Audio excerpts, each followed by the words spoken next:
was talking to two of my coaches, two different times yesterday, or sorry, not yesterday, but this week, about, kind of what was going on with their clients and just checking in, goals and whatnot.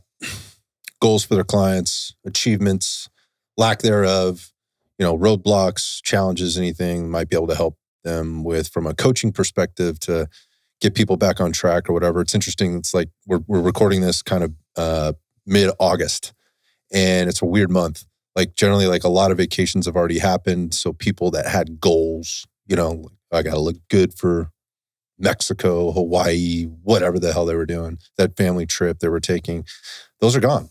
And they've sort of lost direction and whatever. But they also had some downtime to think about some things, read some things, do lots of social media scrolling and get involved in all the drama that's out there. And this isn't new news, but both these coaches were saying, man, these clients are asking me questions about the new wonder drugs that help them lose weight.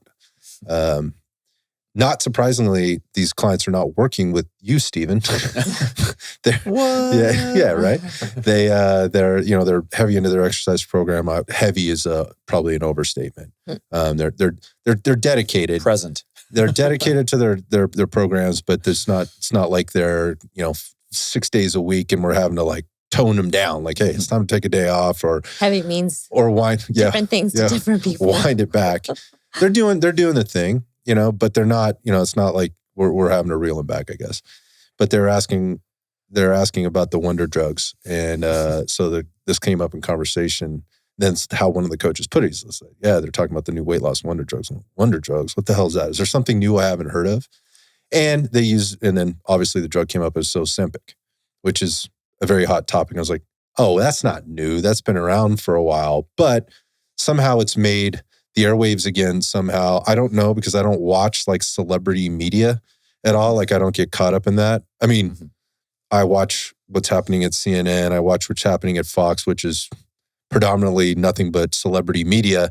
But that's not my point. Like it's not like the entertainment side of things. It's not the Hollywood side of things as most people would think of Hollywood. You're not checking in to TMZ in the evenings? To be very clear, I don't give a fuck what's going on over there. That's funny. We were having this discussion the other day, and remember back in, I don't know, the 80s and stuff like that, there was TV and then there was commercials. And I think things have changed. Laws have changed with regard to TV and commercials, but I don't know. But we don't watch TV. We don't have TV. We have so internet. I have no idea what's being played on those commercials now. I don't either. I mean, some of the shows, like stuff, it winds up like in the Instagram feed. Like they're still doing like the Bachelor, Bachelorette type shows where they put 10 singles, from each sex on a fucking island, and then they just still do that? The drama unfolds. Yeah, and they go at it with each other. Yeah, all of that. Yeah. So I don't know if again, that's the Hollywood side of quote unquote entertainment. But somehow this Ozempic has really come up. But for me, it's come up because I've been highly aware of this for a while. I didn't really dig into it too much because, to me, it's just like, well, here's another thing that will come and go. It's a fad. Like it's a distraction, but it isn't. It's turning into way more than that. To the extent that like JP Morgan is now estimating that it will be the world's #1 selling drug ever in the history of drugs. And specifically again around specifically because of its weight loss quote unquote benefits. So again, these clients have brought it up to their coaches. The coaches are kind of like, I don't really know that much about it. They've heard about it, but brought up some conversation. And so then I was talking to Stephen a little bit about it. And I was like, hey man, we should cover this because I bet there are a lot of questions around this. After I'd had these discussions, I dug into it a little bit more. I was like, holy shit, this shit's getting wildly out of control. More than I thought. And so I started digging. And then pretty soon I was like, I can't dig anymore because this is really depressing. At the same time, I think there are maybe some upsides to talking about it for those people out there that are on a health and wellness journey that may be or have or currently or have struggled with their weight in the past, have family members, kids, a spouse, somebody close to them, coworkers or whatever, that are hearing about this stuff and are looking for an answer to or a solution to their problem. So I wanted to talk about these wonder drugs as they exist. And I use that term with huge air quotation marks when I say it, and kind of get into it and maybe give some people some insight to it. Okay. Stephen, I'm going to ask you right out of the gate, like, how much of this comes up in your conversations, specifically on the nutrition coaching side of things? It's starting to come up more. I know we were talking yesterday, and it had come up in a conversation or in a podcast episode we had several months ago. Mm-hmm. But it hadn't seemed to have like landed with at least people that I was working with personally. And now it has. And now I'm starting to have conversations with people who are using these drugs, and, bringing it to my attention, and we're having that conversation. I try to stay as impartial about it as I can in terms of just kind of gathering data, kind of assessing the situation.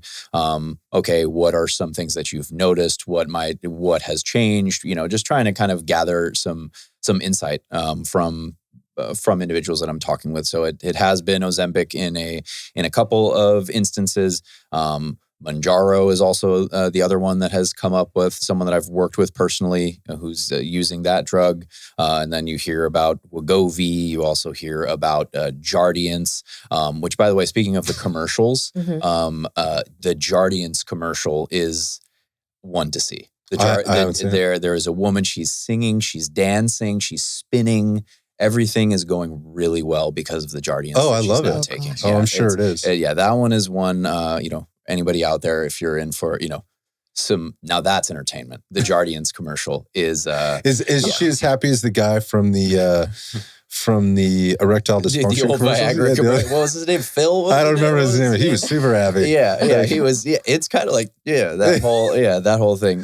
But it is starting to come up, and I am starting to speak with people who are taking these drugs and getting their feedback on them, and there have been some interesting conversations. So I think it's important for people listening to this going, I don't know what the hell you guys are talking about. What is this stuff? Like, what are the wonder drugs, and how come I don't know about these, and should I be taking them? So the first thing is let's talk about the drugs and what they are. They're pharmaceuticals.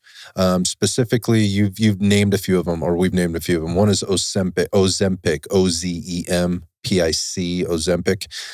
You mentioned Mounjaro, Jardiance, Wegovy. Sorry. Those are kind of the ones I think most people have heard of. But if you actually start doing a little digging, you're going to see quite a few others. And they are basically, the working part of this drug is what's called semaglutide, right? And this was developed originally as a diabetes drug, something to combat diabetes. Which is a huge problem. Which is a massive problem here in the United States. I mean, 40% of the United States is obese. And from a diabetes perspective, there's estimations that as much as 75% of the population is pre-diabetic. And there's only like 40% of those people that actually know that at this point. And then there's a massive part of our population that's diabetes. It is one of the things that creates the most amount of healthcare spending in the United States every year. Just leave that alone, what it is. I mean, everybody sitting at this table knows at least one person that is diabetic or pre-diabetic, and everybody at this table knows somebody who is taking some type of a diabetes medication, whether it be metformin, maybe a drug like Ozempic, something else. At this point, it's an epidemic. It is a true epidemic, and so to think that all drugs are bad. When we have these issues is not necessarily, that's not a good way of thinking. It's what this is morphed into that makes it a little bit of a bigger, or I'm going to say not a little bit of a problem, what I think is a major problem. But I understand where it's coming from, and there has been some success with semaglutide, but people are now starting to have it advertised to them, and now they're obviously having it prescribed to them for non-medical diagnosed issues. Not even an issue. But they're using it for off-label, so not what it was originally created for. Right. So while it's created maybe for diabetes, they're using it for weight loss. Right. So when you think about diabetes, I mean, The Reader's Digest version is we've got an insulin or insulin sensitivity problem. So either insulin production or insulin sensitivity problem. That is, insulin is that key hormone that partitions and shuttles nutrients into the cells to help it, or to help the body do what it needs to do with that stuff. Key being energy production and expenditure at the end. But we're talking about like what's happening with blood sugar levels in the bloodstream, and how do we shuttle things to where they need to be able to go. And when your body becomes insensitive to the insulin that you're putting in there, then you have all this excess blood sugar floating around, and that becomes problematic metabolically, especially if you've got high lipid levels, higher levels of cholesterol on top of obesity, on top of you don't exercise, on top of inflammatory markers, leads to a whole host of issues. We'll call it metabolic disorders. Shitstorm. It's not good. And it's unfortunately a larger population of the United States of America has a shitstorm going on internally, right? So again, drugs are very popular for fighting, or at least attempting to fight these shitstorms. So again, going back to the blood sugar thing. So when you take these drugs, they're either going to do kind of one of two things. They're either going to pump up the amount of insulin if your body or your pancreas doesn't have the ability to produce it, and or if your body's very insensitive to the insulin that's in there, it will artificially stimulate the pancreas to produce more of this stuff, right? So that's one of the ways these drugs work. The other way is, specifically with this, is to punch up glucagon, which then basically helps you be more insulin sensitive. Glucagon is the counterpoint to the insulin. So when your insulin starts to spike, your body then pumps out glucagon to bring that back down and bring it back to more of a level balance. We've talked about before, you feel like the food coma. That's this imbalance this countering of insulin to glucagon. So when we look at semaglutide, what we're looking at is the other side of that in terms of trying to help your body be more insulin sensitive. But if you're listening to this and you have any understanding of human physiology and the endocrine system, you could see where this could be very problematic over time. Because just like anything else, if you look at like the adrenal cortex and how things can be stimulated there through supplements or caffeine, if you're constantly overstimulating it or stimulating the system, and or giving your body more than it needs or that it could naturally produce, so endogenously, then what happens is it could downregulate its own production. So you could be doing one of two things. You could either be burning out your system and the way it's supposed to work, or you could be down-regulating it to a point where it just doesn't want to work anymore because it doesn't feel like it has to. So these are the challenges. You can't toggle a switch without expecting it to impact this other side of the system somehow. That's just how medication and drugs work. There's actions and consequences, right? Equal and opposite reaction, or whatever they are. Yeah, so when you think about a diabetic and somebody that's really challenged, I mean, this is a life-threatening thing if you're not managing your health properly.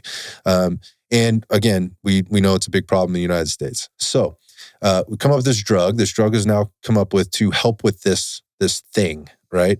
That is such a problem. Well, there's a lot of profit in that thing. Shitload of profit. And when you manage let's just put it this way. When you can control that insulin or blood sugar response, you will tend to lose weight because your body now is more efficient at utilizing the energy that you're putting into the system. Obviously, that is favorable for those that are maybe diabetic, pre-diabetic, and or overweight. The problem has become now, and I think this is the thing, it's been prostituted or perverted into, this is a fucking great weight loss drug. So if I just need to lose that extra 10 pounds, then I could be taking these drugs to lose this weight.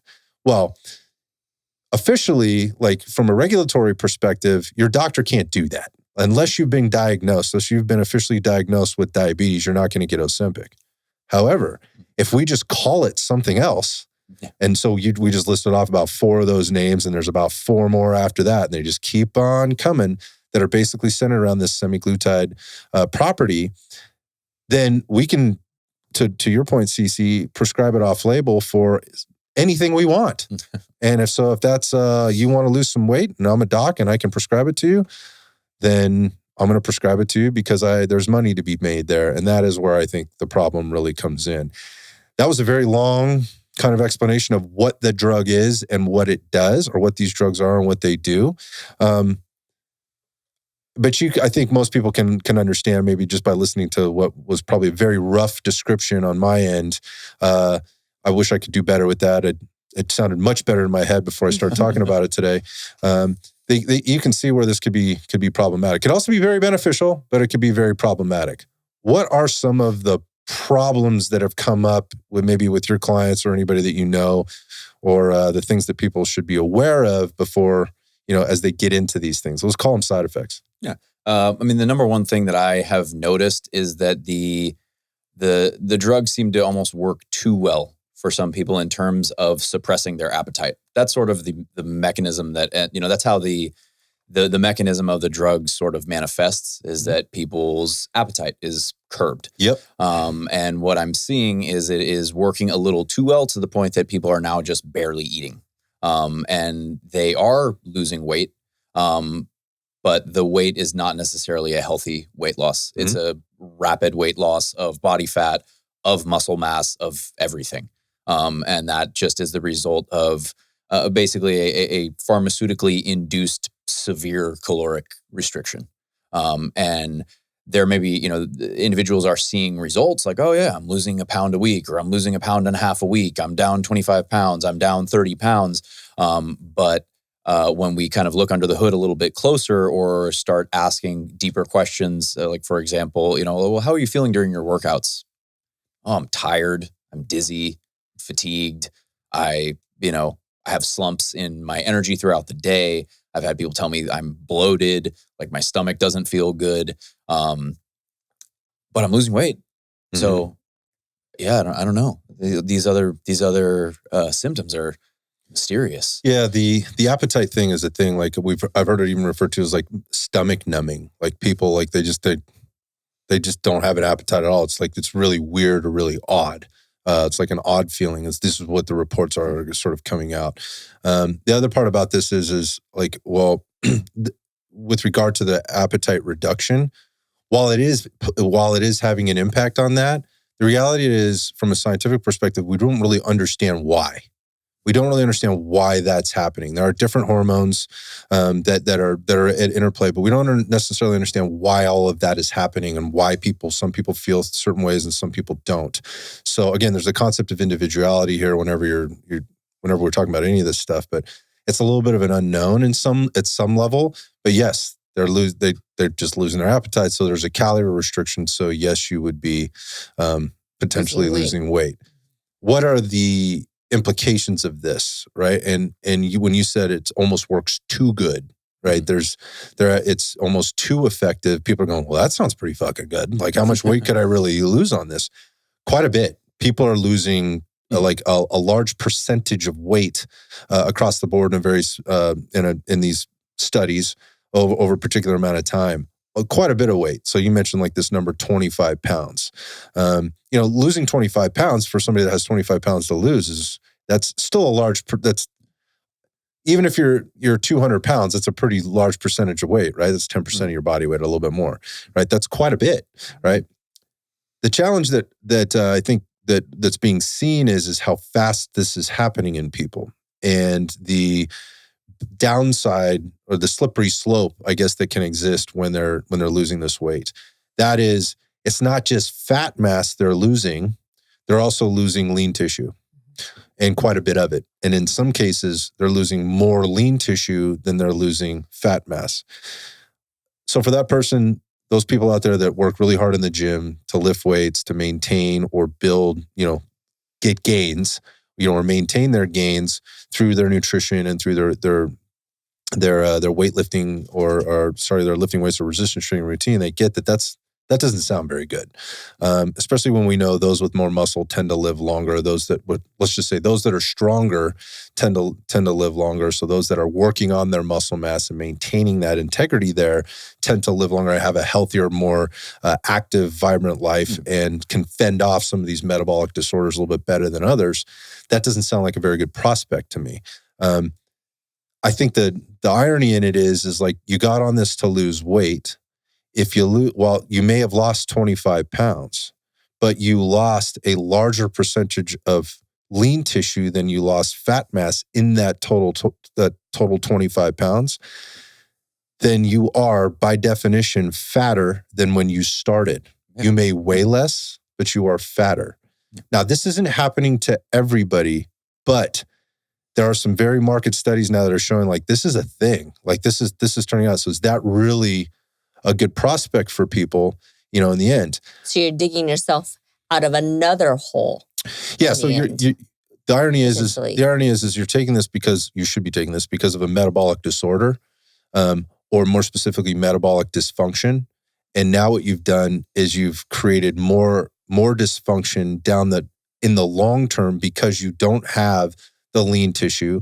You may have downregulated your metabolism to a point that now has created this deeper hole for you to dig yourself out of down the line. Mm-hmm. Yeah. And I think, there's this, I have to bring up that this really brings a focus on our obsession with the number on the scale. Mm-hmm. And this is a conversation that I have to have with clients very often, because they are so fixated on what that number on the bathroom scale says every morning. And when they see, a 25-pound weight loss, they're like, yes, great. It's working. And then we look at, we do in-body assessments here. We look at their body composition. And like you said, we are not seeing a change in body fat percentage that aligns with the amount of weight that you've lost. So we're seeing people who have lost a significant amount of weight and their body fat percentage has not really changed very much. So they are essentially a skinnier, overweight person. Yeah. They're more frail now than that's a really good way of looking at it. Like the skinny fat term comes to mind. Yeah. You're light in weight, but you're frail, and your body fat percentage is as much as 40%, which is very, very unhealthy. As we look at that, I emphasize very. I don't know if I needed to do that, but the point of that is you start getting towards that end. That's a good part of our population right now. And from the overweight perspective, a lot of people don't think about that. Somebody that looks, let's just say thin, could still be a very unhealthy body composition. Still be over fat. Could still be way over fat. Yeah. And therefore be subjected to similar risks as the overweight person. Again, difference between being over fat, overweight in this context. So, again, we could look at BMIs and what makes sense there, but even that gets a little bit... Yeah. It gets a little bit off, especially when we're in the gym environment and people are really working to put on lean tissue and what the BMI says versus is that really representative of this person's health? Now, I think in most cases, the BMI is a pretty good scale because most people don't work out, they don't lift weights, and it's not a thing. So when you're coming into like prescription medication, medical treatments, and things like that, I think for the most part, the BMI works. But when you're talking about living a healthier, more active lifestyle, I think the BMI, there's a lot of questions in the BMI. I think there's a lot of room. Yeah, you can be very, very muscular, and BMI says that you're overweight. Oh yeah, I think I told my story before. Obese. Yeah, I had to become an adult one day at like 26 years old, and finally, like my old man had really good health insurance, and I could stay on that shit till I was like, I think I was like 25. I could stay on until I was like 25 years old, and mom's like, hey, you're gonna have to get your own health insurance. Like, what? I can't just show up to the doctor and everything's taken care of if I need it, which I wasn't going very often, but there was a period of my life where, let's just say, I was very quote unquote accident prone. I was in the emergency room a lot. Health insurance company is, when I put my height and weight down, they're like, we're not fucking giving you like life insurance, dude. You're obese, right? Based on the BMI. Mm-hmm. I was like 6 feet tall and that's happened to you a couple of times. 204 at the time. I was like 240 or 250 pounds or whatever like that. But I was also carrying like 10% body fat. It was a different time in life. A tank. And so I had to go. Yeah. So I had to go see the doctor to sign off. And I walked into his office and he laughed and he's like, "What are you doing? What are you doing here, man?" Mm-hmm. I was like, "Well, the life insurance companies, health insurance company says I'm fat. And if you don't tell them that I'm not fat, that I'm not going to get health insurance." So, of course, he signed off. We had a cool conversation. I walked out the door and was done with that. But the point of that is that's how the BMI impacted me. It's not the first time. Every time I've ever signed up for any type, and going back to life insurance, had to go through the whole thing all over again, blood work and whatever else. And So the BMI didn't really work out. And that's still based on a focus on your scale weight versus your body composition. 100%. So this goes back to what you were saying about having this battle with clients all the time, or quite frequently, about what the scale says and not looking at the term that you use as like under the hood. Okay, but what does this mean? What are we really looking at? What is the data telling us? There's subjective and objective data. What's the objective data telling us here, specifically about where that weight loss is coming from? And then objectively, or subjectively, what are we looking at from like how you're feeling, how your clothes fitting, things like that. What's your aesthetically, what's changed. So again, circling all the way back to this, like people are like, well, I got this extra 10 pounds to lose and I'm having a tough time, so I should be on this Ozempic stuff, right? And it's not Ozempic that you'd be on one of these, probably these other drugs, again, where you don't have to have a medical condition to have the prescription written for you, to the extent that you could literally get online. I'm certainly not advocating that people do this. You should literally get online. You can sign up. Somebody will call you. You will do a quote unquote health screening over the phone, telehealth or whatever, and they will write you the script for the rock bottom price of $449 a month or whatever. They will gladly send you, semaglutide in a prescription bottle under any number of names, that might be out there. And you can inject this stuff and potentially lose weight. Again, you run the risk of having a numb stomach, turbo diarrhea, or constipation. The opposite. Yeah. The opposite of that. You could also be burning up that hard, lean mass that you've worked so hard to create and then maintain. And I think the bigger thing here is, and this is my bigger problem with all of this, it's the problem with all of this in my mind, and that is we don't know what this shit does. We don't know. Like, we know what it's doing now. Yeah. And I don't want to badmouth it. I'm just saying, like, there's some stuff here that's concerning to me. Why is nobody else, like, why are these physicians not concerned with this? Yeah. The long-term implications, which is, I spoke with someone who speaks with doctors on a regular basis who, some of them are at these type of weight loss clinics and things like that. And this person asked them, what's kind of the long game here? What's the exit strategy here? I was just going to say. Nothing. There isn't one. There is no exit strategy. So that's the thing with these drugs, is you are on them, you're basically getting a lifetime prescription. And that's what you're signing up for. Sounds very profitable. Again, that's my bigger problem. Lifetime customer. That's my bigger problem with this. This reminds me a lot of, and the bigger thing on that big thing is, with everything that we know at this point about I'm just going to say the complicitness and the collusion between Big Pharma, U.S. government, the FDA, and the American Medical Association, for that matter, the fucking CDC, the WHO. Like, I'm not a conspiracy theorist. I always think, this was my thing when the thing happened a few years ago. I was like, no. This doesn't smell right. It doesn't pass the sniff test whatsoever. But like, so many people are seemingly convinced, right? And there's a lot of very smart, educated people that are coming out. I mean, fucking Stanford, Harvard, whatever. They're coming out going, hey, this is the thing, and you got to do this and you got to do that. I'm like scratching my head. I always kind of try to sit back and be objective and go, what am I missing here? Like, is there something I'm missing? To the extent that I almost drove myself crazy there for a while, going, what am I not seeing? Like, what's really going on? What's really going on here? And the reality of it is exactly what I thought was going on. And if I haven't said it before or on the air before or on one of these podcasts, I fucking told you so. I told you so. They were lying the entire time. Like, and it started with some very simple things, and that was, we didn't do any randomized, controlled, long-term studies on any of this shit. And the studies that they did do, they lied about. They knew full well what some of this stuff was doing, or what the implications of this stuff were, and they put it out there anyway. And then they sold it as a cure, right, to the panic that they created. I'll leave it at that. So here we are now with this other situation. So now we've got all these drugs out there, and we're giving them out there. This reminds me of not just that particular thing, but back in the 90s, there was this phenomenon with this drug called fenfluramine and phentermine, I think is the other drug. It was this combination of drugs, and it was used as a weight loss drug, and it went like fucking wildfire. until, and again, this was right after a time where the laws had been changed for pharmaceutical companies that basically absolved them from any wrongdoing or malpractice. If they put a drug out there and it was approved by the FDA, that they basically couldn't really be held accountable to any of that. However, there's always going to be the lawsuits and the things that come up after that, because in this case with fen-phen, it was directly related to hypertension and heart valve. Mitral valve. Yeah, it was mitral valve lesions. People were dying.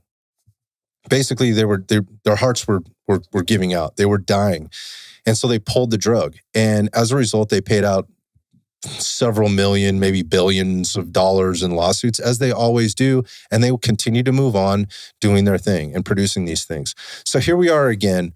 We're in this situation where we're prescribing these things, and it's being prescribed like candy. Like, and again, this came from the entertainment industry. Is like, hey, we should be doing this, right? Like everybody should be on this Ozenpic stuff, because I can lose 10 pounds, look great on that red carpet, or for this next movie, or for this next part that I'm trying to get, or whatever else, or just at the party or at the bar on Saturday night or Wednesday night, or whatever the fuck. Needs to be satisfied. Whatever needs to be achieved, with no understanding of what the long-term side effects are.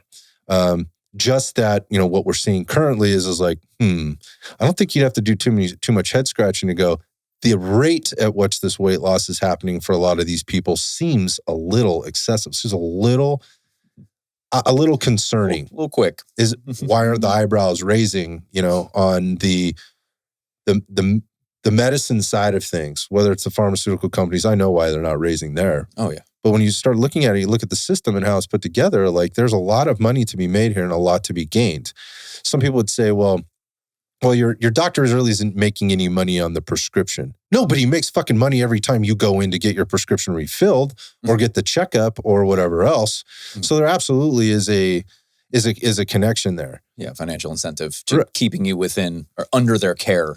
Yeah, and once again, this is not going to be paid for in most cases by insurance, unless again you've got a medical diagnosis for, again, diabetes, or you're pre-diabetic, which again is not hard to do. It doesn't take a lot of work to become pre-diabetic. To be quite a lot of people are doing it really well, excelling. Well, again, going back to the way the system, if you will, is set up from an agricultural perspective, for food production perspective, how things are set up for our kids in terms of, the hyper palatable foods that we're feeding and whatever else doesn't take very long. Doesn't take very long. Very little activity. We don't go anywhere except for by car. We have shit delivered to our house. We literally don't have to leave the house. We don't have to be active at all. We can just consume without any expenditure, positive expenditure. And becoming a diabetic is not hard. Yeah. You had said something earlier at the beginning of the podcast, and how things have morphed, how the situation has morphed over time.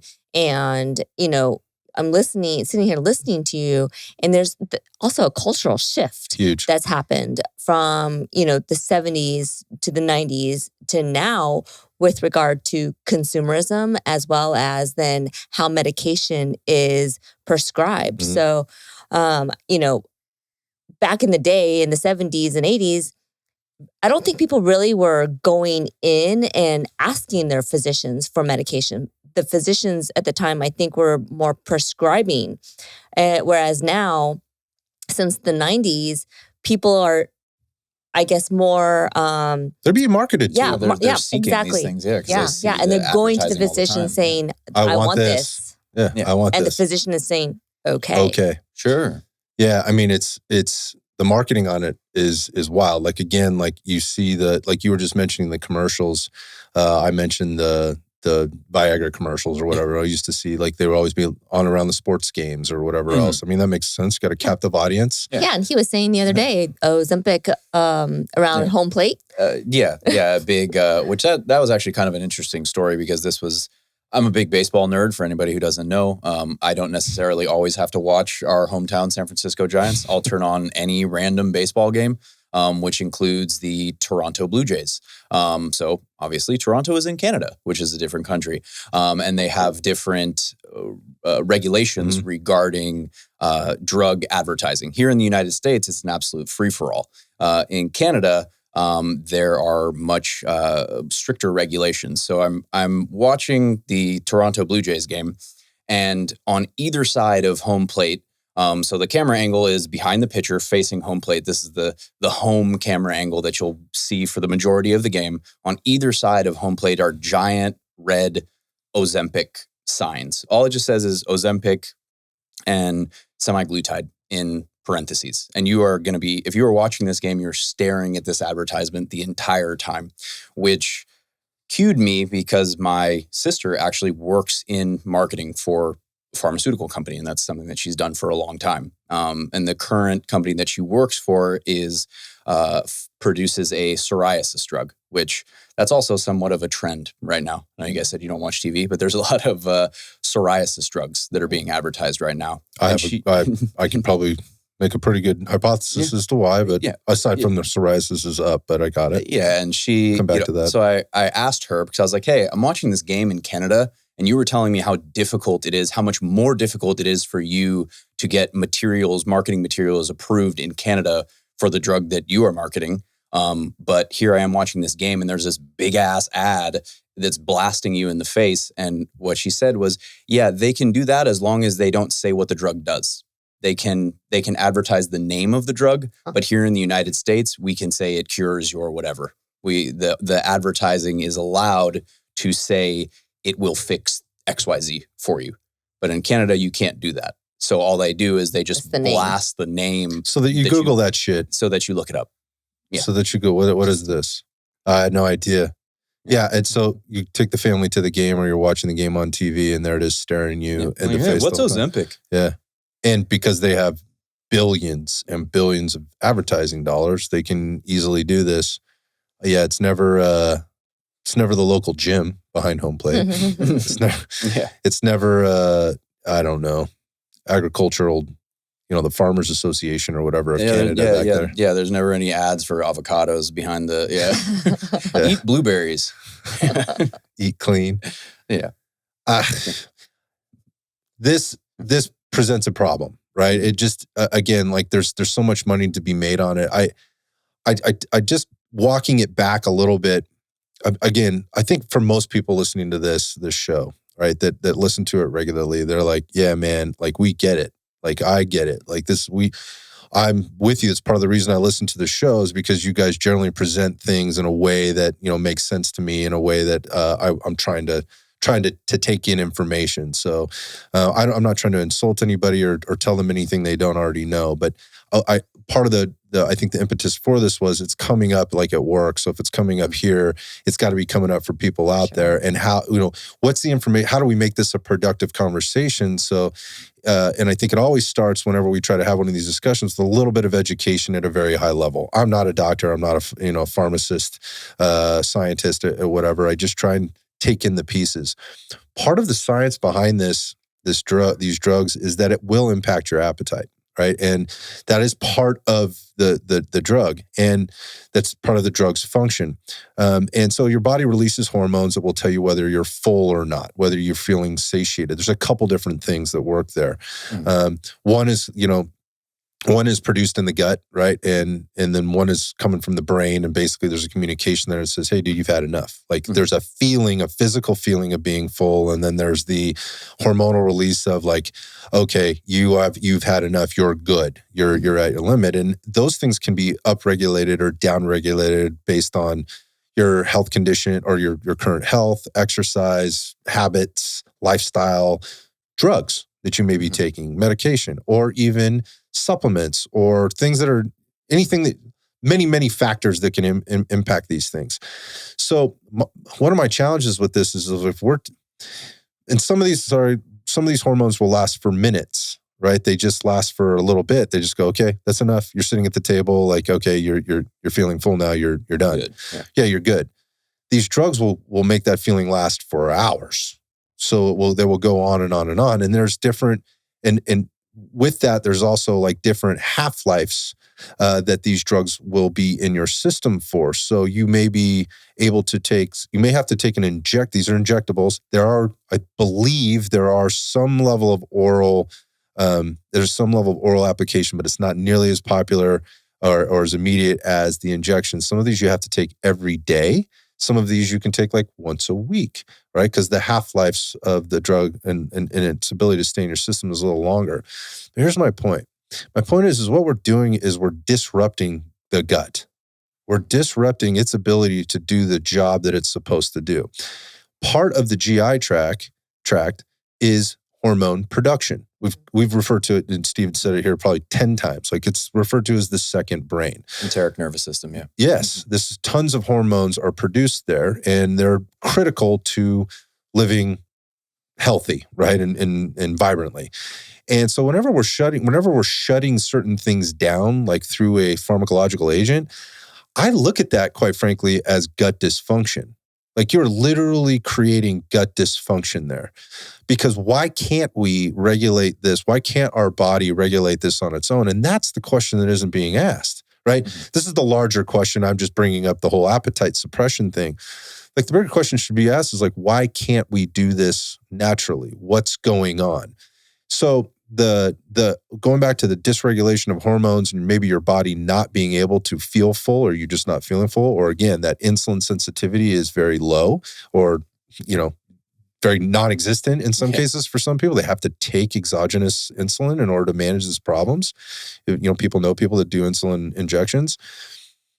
The question I would have is why can't we regulate this? What are the missing pieces? And is this the problem, or is this just a symptom? It's a symptom of a bigger problem, which would be metabolic dysfunction at some level. And so if we're just interjecting gut dysfunction into the system, then what happens metabolically from there? That should be a concern that I don't hear anybody talking about. So for me, like just understanding the system as a whole, this is problematic. I don't know what your thoughts are on that. Yeah, I mean, I think it just boils down to what we sort of do in this country often, is we slap Band-Aids on symptoms instead of treating causes. And I think it's the question that you're asking, why can we not regulate this naturally? That's a much more complicated question. Agreed. Than, here you go. Yes. This will fix it. Yeah, it's a hard one. And we were talking, earlier today, I think it's not necessarily, for some individuals, it's not necessarily that they are lazy and that they're looking for a shortcut. It's that they've become desperate because other things that they've tried that may have been a bit misguided have failed. And they're at sort of their wit's end. I'm so glad you brought that up, because you have to acknowledge that if you're going to look, you have to, again, I'm trying to what am I missing here? Let's look at both sides of the coin. What is the application here? Is there a good one? I believe that there is. And to your point, I never want to come off as the person who's the only answer is diet and exercise. Eat more broccoli. No, protein powder. No. And that isn't the only answer. I mean, we have Western medicine, and Western medicine does a lot of really great things. And I am obviously always going to be about, hey, what are we doing to avoid having to go there? Let's make sure we're doing those things, be personally responsible for those. And then when the time comes where we've gotten ourselves into a situation maybe somewhat within our control, and sometimes maybe there are a lot of factors that are outside of our control at a lot of levels, that there are life jackets that we can grab onto, as long as we're not grabbing that life jacket and expecting to ride the rest of our life on it. Yeah. It's a temporary life-saving device, right? That's what the life jacket is. Once you get pulled out of the water, you don't keep the fucking life jacket on. Once you get to the shore and then ride around in it and sleep in it and go through your day in it. No. You want to take that off because it's uncomfortable, and that it's not good for you to have a long-term solution. It gets in the way, right? It's not a good long-term solution to getting through the rest of your day, unless you look at it as oh, this is just easier. It's literally easier for me to have the life jacket than to do this other work. That's a problem, I think. But it isn't. But what I want to be very clear about here is that I'm not saying that you don't do that. There are legit reasons, and I'm not here to say that your reason is legit or not legit. I'm just saying, hey, medicine is important, and thank God for it. There's some really great stuff about it. But I want to get into like this medicine and what it can do. Like if we're fucking up the gut like this, and we know that the potentially fucking up the gut. And I think we're going to learn a lot about this. We already are from some of these reports that are coming in. I mean, your clients are telling you some things that I'm not a doctor, but I don't have to be a doctor to know that if you have zero appetite because of a medication that you're taking, this is going to manifest into things down the road. It will. Yep. And part of this is like, people would, I think there's an argument being made out there about like, okay, well, what are some of the other applications? Like, well, this person is obese. They are overfed. They are diabetic, or they are pre-diabetic, or they're on the verge, whatever.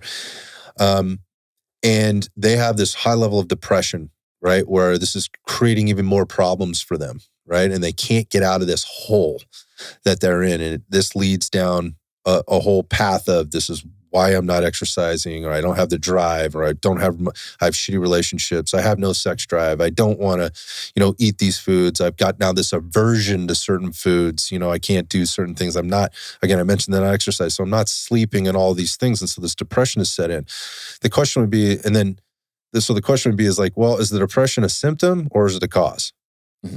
And Probably I think a little bit of both. I think that's what we have to be a little bit more open to looking at, right? Mm-hmm. Like, and if I'm giving my body and they're saying like, hey, when you take this drug, there has been reports of depression as part of it, as one of the side effects that come from this, and this would make sense. I mean, again, we're hitting up the gut at a pretty hard level, and that is where our serotonin is produced. The majority of serotonin in your body is produced right there, and so if that's not working properly, then it's natural to think that you may be feeling some type of depression.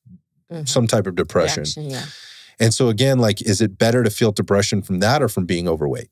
Yeah. Is it better to be depressed by the drug because of the side effects of the drugs, or is it better to be depressed by your situation? To be depressed by the situation, and I think the argument that's being made on the pharmaceutical side is, it's much better because you're going to lose weight. You're going to be depressed. You're going to feel like shit, but you're going to lose weight, and that's going to make things better.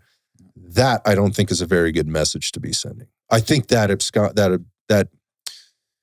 takes away a greater degree of responsibility that a person should be taking for themselves, and more importantly, I think it takes away a huge degree of responsibility from a physician who may be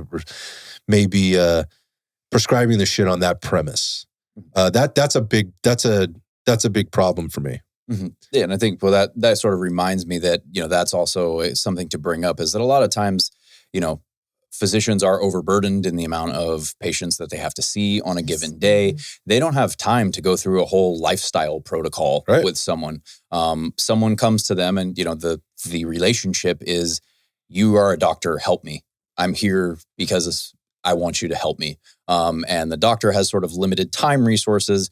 They're humans too, limited mental bandwidth to try to solve what is a much bigger problem for someone in a 20-minute appointment. Mm-hmm. So what is easier is, this might help a little bit. Here you go. How about you try this and see if you get a little bit of results here, on to the next person. And for some people that may, they may get a little bit of benefit out of that. And that is a good thing, I think. But yeah, what we're missing here is the long-term solution. And I can actually, to bring it to a real life example, there is a client that I see who is, he is quite overweight, and started taking Ozempic. And for this individual, this is somebody who could probably use the life jacket. Somebody who has a significant amount of weight to lose, has struggled with cravings, has struggled with their relationship with food, is at the foot and beginning to climb up, but at the foot of a pretty big hill to climb. Yep. And started taking this drug. Let me know about it. I was like, okay, cool. Let's just kind of monitor this. Let's see how this is going. You've gotten the pharmaceutical route from the doctor. Now I am here to help you with the lifestyle side of it. And let's keep in mind that, yes, we can use this tool. There's nothing wrong with using this tool. If it is helping you with your cravings, and if it is helping you manage your appetite, there's nothing wrong with that. Right. But we need to, do the deeper work. And what was recently what he recently mentioned to me was that he had stopped taking the drug because he literally ran out and couldn't get any more because the pharmacies were like sold out of it. Oh. That the demand was so high that he went to his pharmacy, could not get any, and was just like, I don't really want to go through hunting for this, so I'm just going to stop taking it. And I was like, okay, so you stopped taking it. What have you noticed? My sugar cravings all came back with a vengeance. Like I wasn't really giving the drug much credit for what it was doing. I didn't really notice much, but now that the drug has been removed, it's like it was never there. It's like, I'm back to where I was. So, in the conversation that we had, I said, okay, it's up to you whether or not you want to get back on this drug. But let's think about it this way. The drug is the life jacket, or I use the analogy of training wheels. If you are, whatever, a 3-year-old and you try to hop on a 2-wheel bike and you're just falling on your face over and over again, that's not fun. You're not, you're not going to be making any progress. So we have the training wheels initially, but eventually we're going to need to learn how to balance on our own. So that was kind of the conversation that I had is, hey, whether or not you feel that this is the right move for you to continue taking this drug, that's up to you. But do know that there is more work to be done here if you want to create any kind of sustainability in your life. Man, there's so much there. Point. Yeah, there's so much there. I'm with you 100% on that. And Lifejacket training wheel analogy is a really good one. I think that there's a challenge for me when doctors are prescribing drugs, like you said, in a very short period of time without having any further discussion outside of do this. Just take this prescription and this is going to fix your problem. We're talking about something very different here with this particular client, and that is this person is addressing their exercise, right? They're addressing their lifestyle, and they're still being continually challenged. And again, like we have to acknowledge this. We have to acknowledge that people, as hard as they try sometimes, they're not lazy, right? These are not lazy people. These are people that are very challenged at ways that I think most people can't even relate to. I pride myself on doing my very best to try and be empathetic to this and compassionate to this because I've worked with so many people over the years that, man, this isn't a lazy person. This is a person that's truly struggling internally and externally with a lot of things, but specifically with their health. And they don't want to be unhealthy. They recognize they're unhealthy. They don't want to be unhealthy. And that drive to get healthy is high, but they are so far down a path now that without some medical intervention, the outcome could be detrimental. And what I mean by that is they could die. If not fatal, yeah. Yeah, it could be fatal. And that's a real concern for people. And I think that is a really good case for, hey, look, again, Western medicine is awesome in that way. Again, my problem is prescribing medication for people or medications for people that do not have a medical diagnosis. Right? I think that's bad. I think it's bad, when we're doing it purely for aesthetics, right? Recreational drug use. And I think it's really bad that we're doing this.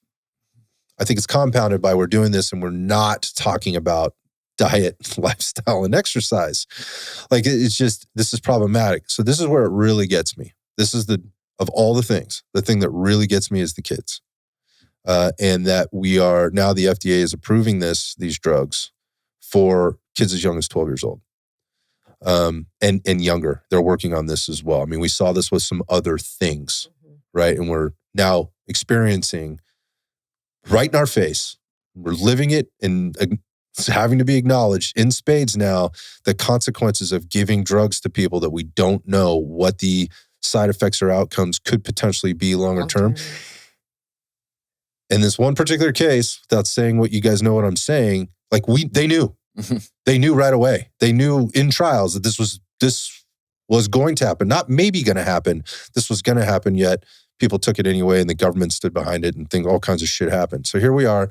Now we're talking about giving it to kids.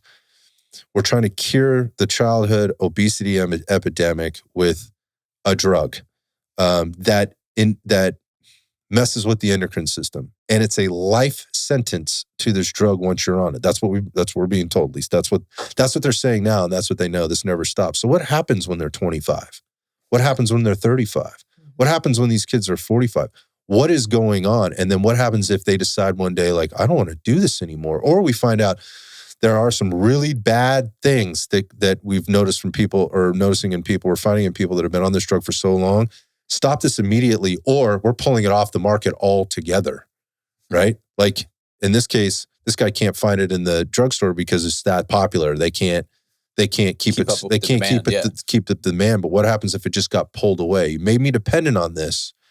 My endocrine system is now dependent on this in order to function in this way. Maybe I have lost a bunch of weight and I'm living healthier, but I'm not off of it. And now you just take it away from me because you've noticed it kills people in some way, right? But again, that could be being dramatic, but it's harming people. What happens then? Again, going back to the kids, I think the other thing with the kids is we're not teaching them how to eat better. We're not teaching them to be active. We're still not having those conversations that we're not having with adults. Yeah. Mm-hmm. And I think that's a bigger problem from a cultural perspective and from a society perspective is like we're not solving a problem. We're not solving the problem. We're just making it worse. It's very, very sad. And it's so hard for me. That's such the hardest thing to swallow in this whole thing is that we're giving it to kids and we're still feeding them the same food. We're still allowing them to sit in front of the TV and the video games and whatever for hours and hours on end with no activity. That one's rough for me because those are going to be your clients in 5-10 years. Yeah, but then we just say, it's a genetic issue for this. Oh, there's huge camps that are saying like this is a brain issue. It's a genetic issue. This is all genetics. It needs medical intervention because this is a genetic or medical issue. This right up the road here at Stanford, they're saying this. There's a top person in dietetics, and this is what she does. I'm not even drop her name. This is what she does. Is she's saying this is a brain disease. That obesity is a brain disease. And that is the root cause, not that it's a metabolic dysfunction, or that it's a symptom of metabolic dysfunction. I just that one's really tough to swallow. So as long as we've got our top, people, scientists who are paid by pharmaceutical companies, who are paid by, with government grants and things like that to do studies on these pharmaceuticals, on these drugs, on these patients, whatever else. As long as that system is the way that it is, then our kids are doomed. This is the bigger issue. So again, the reason for bringing the topic to the table was because we have a lot of parents that listen to this show, a lot of people that care about their families, both immediate and extended, and they may not be fully aware. And again, like this is just kind of barely scratching the surface of all the things. But when you hear about these things and probably the first thing you're going to hear is if you know somebody that's on this drug, it works from a weight loss perspective. The number on the scale will probably change. I mean, the percentage of that happening is very, very high. The likelihood of that happening is very, very, very high. And that's going to be a positive thing for them, probably more than anything else. For some people, any weight loss is going to be good weight loss. And so it's going to be a tough conversation to maybe have or to even ask about. But I think, again, it's like we've learned over the years is like so many people are just willing to take the drug, even with the risks associated with it. Even with the risk, whether they know or not. Like, and again, I think there's a little bit of ignorance that goes into this because people are negligent in being informed, asking the questions, and doing their own some level of research on this stuff because it's not hard to figure out. Like, it's not hard, but they're willing to do this with that risk versus relatively zero risk to. Doing a better job at managing your lifestyle, nutrition, and exercise. I mean, there's almost zero risk to this. Yeah, well, I think it's an interesting question to ask. Why are we so focused? People are able to ignore the risks of the pharmaceutical and focus solely on the benefits. Well, I stand to gain these benefits, and that is all that I'm going to focus on. The risks, maybe they'll happen, maybe they won't. But when it comes to sort of the long-term fix, the more of the real quote unquote cure, they're much more focused on what they stand to lose and what, the burden on their life or, et cetera, versus what they stand to gain. When I'm working with people, I try to drive focus towards our what's called an approach goal. What do I stand to gain from this versus an avoid goal? What am I going to lose by changing my lifestyle in this way? What health risks am I looking to avoid? let's focus on what I stand to gain and what I'm looking to get out of this versus what I'm trying to run away from. When it comes to drugs, it seems very easy. Everyone's like, oh, yes, this will give me the body that I have been wanting for years. The risks. Look, I'll present it a different way. But I'm really glad you're bringing this up. That's a very good approach. And that takes there's a lot of coaching that goes into getting that mindset there if they're on the other side, if it's constantly looking at the quick fix or whatever. But there's another thing with the kids, like bariatric surgery is an option, right? And now it's being performed on children, right? It's bariatric surgery. So whether it's a sleeve, gastric sleeve, bypass, whatever the surgery that they're opting for, if that's being presented, like parents are going to walk away from that and they're going to be like, they're going to really conscientiously think through this. Like, okay, I believe most people would go, my kid's going into surgery. Parts of their body are going to be cut away from them. They're going to, and while this can be done laparoscopically now and there's very little incisions, there's trauma, there's risk for injury, right? Or there's risk for, there's a huge risk for medical injury. There's a risk of infection. There's a risk of death. Right, you're going under anesthesia. Under anesthesia. There's all these things that I think people are fairly aware of, and they're going, "Man, is this really what we want to put little Johnny through? Are we really willing to make this decision for him and have a potentially really poor outcome happen?" Versus what's this Ozenpic stuff? What is this? Like, we don't really have any clue what the ultimate outcomes could be long-term down the line versus the very acute outcomes that could happen from this bariatric surgery. And we also know there's complications from bariatric surgery down the line. They've done enough of them now to know. My point is they're almost more willing to take the drug than do the bariatric surgery, even with those known risks. They're more willing to face the unknown than they are willing to face the known. No, we don't want to go through the surgery thing like that. That's what that entails. That's aggressive. That all these bad things could happen versus, this is easy. Like, we just give little Johnny a shot, once a week. Like, this seems like a really viable thing. And by the way, look at the results people are getting. Like, this just makes perfect sense. I'm so challenged by this.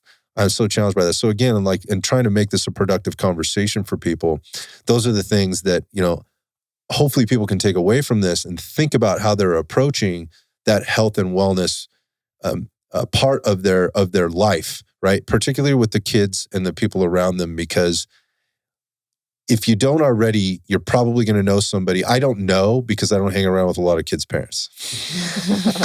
I'm pretty antisocial that way. But I guarantee you, like the 11-year-old has friends that are on these drugs right now. I guarantee it. I know it. It's just like that's how this thing works, particularly here. How do I know that? I don't really know, but you can't even get this shit at the drugstore. Like CVS, Safeway, Walgreens, whatever else. Sold out. Kids are on it. And physicians are more than willing to give this to them. And for whatever the reasons they think it's a good idea, little Johnny's going to be in a better place if we just get him to lose 20 pounds. Maybe sign him up for fucking soccer. Right? Maybe take the bag of potato chips and stop feeding him the box cereal every day, and stop giving him the sugary sodas and the sugary drinks, and take a walk every night and make him do some chores around the house, and that kind of shit. Maybe try that. Just maybe try that first. Set some time limits on the screens. Yeah. Commit to that shit, right? Commit to that. Do the hard work. Maybe it might be a good idea if you model the same behaviors and the same lifestyle that you want little Johnny to understand. And live by themselves. Maybe we start there, and then if we're at a point where it's just like, man, Johnny's that little Johnny is that unhealthy now, and we just can't seem to get our arms around this, then maybe consider one of these things. At the same time, I don't want to judge people. I don't want to be disparaging the people that have reached for the life jacket or reached for these drugs. I would just ask you, if you're listening to this and you weren't aware of some of these things, to maybe ask some deeper questions or pay a little closer attention to how you're feeling or what your results are, regardless of what the scale is telling you. And if you're trying to do this in the most healthy way you possibly can, continue your exercise program, continue your your nutrition plan or eating well. Make sure you're keeping your protein up, right? In terms of eating an appropriate amount of calories, but also keeping your protein percentage high of those calories because of the risk of sarcopenia, or because of the risk of decreased bone density, the downregulation of your metabolism, and all the side effects that we talk about all the time on this show that could creep up on you in that time. Don't use it as the wonder drug. If you have to use it or you've chosen to use it, but let's make sure we're balancing it with these other things. I mean, you got any other advice?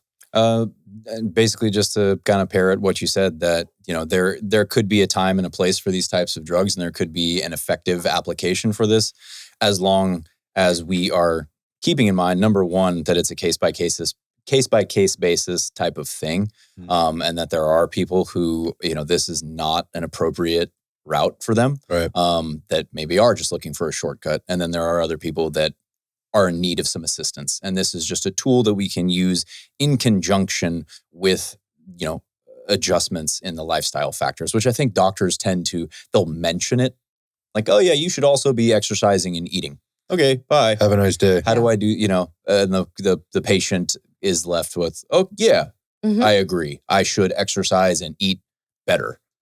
But I'm just going to go ahead and take this injection, and then I'll sort of figure that out down the line. Right. And why would I need to do that if I'm losing weight? Like, this is working. Yeah, this seems to be working. Yeah. And I ate a salad like last week. So I'm doing my part as well. Oh boy.